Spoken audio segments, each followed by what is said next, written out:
Welcome to this explainer. Look, the rapid pace of AI evolution right now, it's literally making the purely tactical product manager obsolete. If you're just writing specs and managing timelines, you're going to fall behind. So today we're taking a deep dive to transform how you think about building products. We're going to lift the hood on Microsoft's internal playbook and give you the exact frameworks top-tier tech companies use to dominate the market. So ask yourself, are you an AI strategist or are you just writing specs? It's a really crucial distinction, right? In traditional software, yeah, you could sometimes get away with just being a feature factory. But AI, it's a completely different beast. Think of this explainer as your transformative level-up journey. By the end of our time together, you're going to have some serious senior-level weapons in your strategic arsenal to help you see the board, predict market shifts, and ultimately build products that actually win. Here's our roadmap for today. We'll start with the AI strategist mindset, jump into competitive analysis, tackle the big build, buy, or partner dilemma, design some strategic moats, learn to avoid common mistakes, and wrap up with your AI strategy portfolio.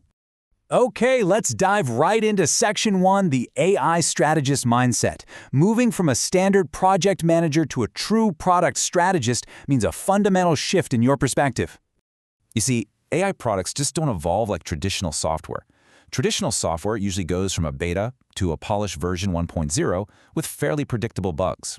Easy enough. But AI, it moves from a raw experiment stage, where you're really just trying to coax the model into behaving predictably in a lab, to a full-blown enterprise stage. And wow, the stakes there are incredibly high. Getting to enterprise readiness takes a completely different lens, because suddenly you're dealing with unpredictable outputs, infinite edge cases, and the crazy computational cost of serving millions of users safely. It's not just about what the AI can do, it's about whether it can perform securely and consistently in the real world. Moving on to Section 2, AI competitive analysis. To succeed here, you absolutely have to know who else is building what and what it actually takes to win in this hyper-competitive space. Let's break down Microsoft's 5 critical dimensions of rigorous competitive analysis. First up, capability. What are the AI's raw abilities, and honestly, where does it break? Second, data advantage. Does your competitor have proprietary training data? Because access to specialized, niche data can create an almost insurmountable lead over generic models. Third is integration depth.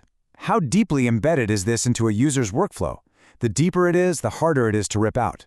Fourth, trust and safety. How are they handling hallucinations, bias, and privacy? This is literally where so many flashy startups completely crash and burn. And finally, enterprise readiness, security, compliance, and deployment controls.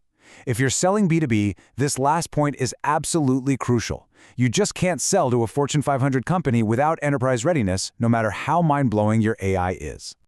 But here's where so many people mess up.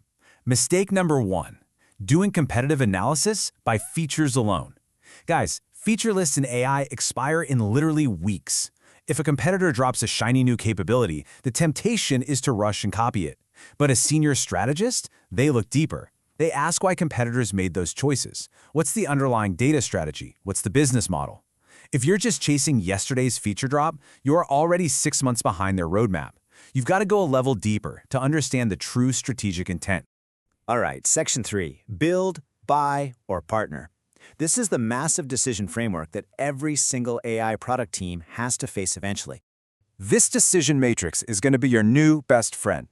You build in-house when you have totally unique data, it's core to your competitive moat, and there are absolutely no good external options. You buy or license when speed matters way more than cost and the capability is already proven externally. And you partner, like through an API or joint development, when the external solution is already best in class and you can just layer your own unique value on top of it. A perfect example of this, Microsoft's Azure OpenAI service. It is the ultimate partner play. Microsoft distributes OpenAI's world-class models through their own secure, enterprise-grade cloud infrastructure. They didn't build a model from scratch, they partnered to deliver immense value incredibly fast and securely. Which brings us to mistake number 2. Defaulting to build just because it feels more innovative. Look, as product people, it's super tempting to want to build everything yourself, right? It feels like real engineering. But let's look at the real-world stakes. Building foundational AI is astonishingly slow and incredibly expensive. We're talking scarce specialized talent, massive GPU compute costs, and months of fine-tuning. Experienced PMs default to partnering first. They only build if they absolutely have to. Save your precious engineering resources for what actually makes your product unique.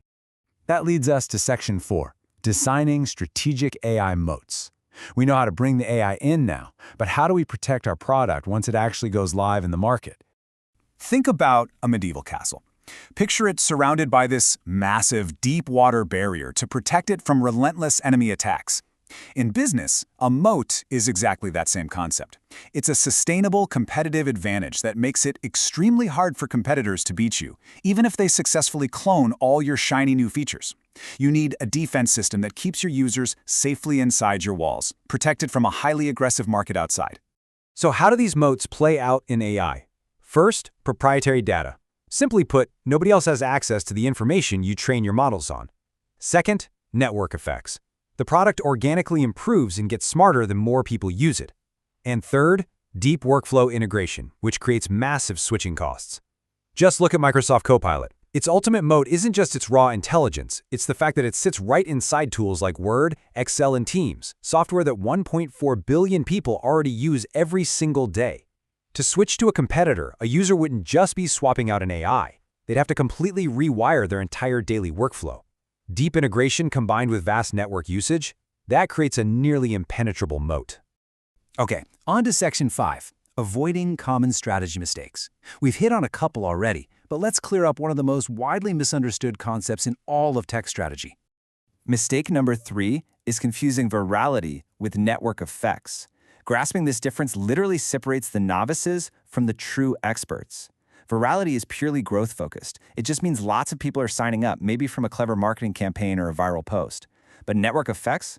Those are value-focused. It means the product literally gets better for everyone else when more people use it.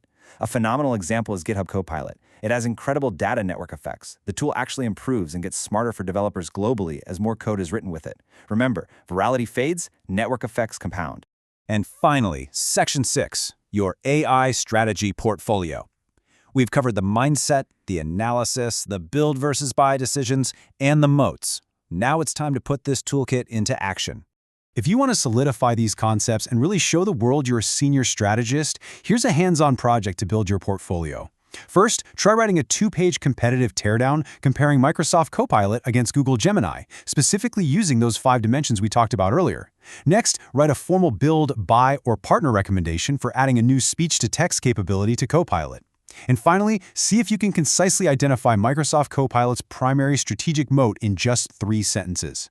Doing this isn't just an academic exercise, it's tangible proof of your new strategic mindset that you can literally take to an interview or showcase on your resume.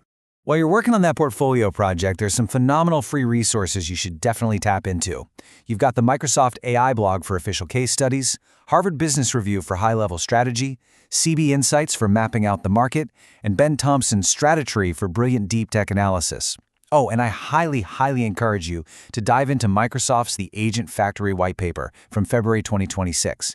It's an absolute goldmine for understanding AI agent frameworks.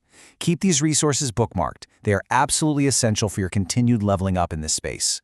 I want to leave you with this final provocative thought.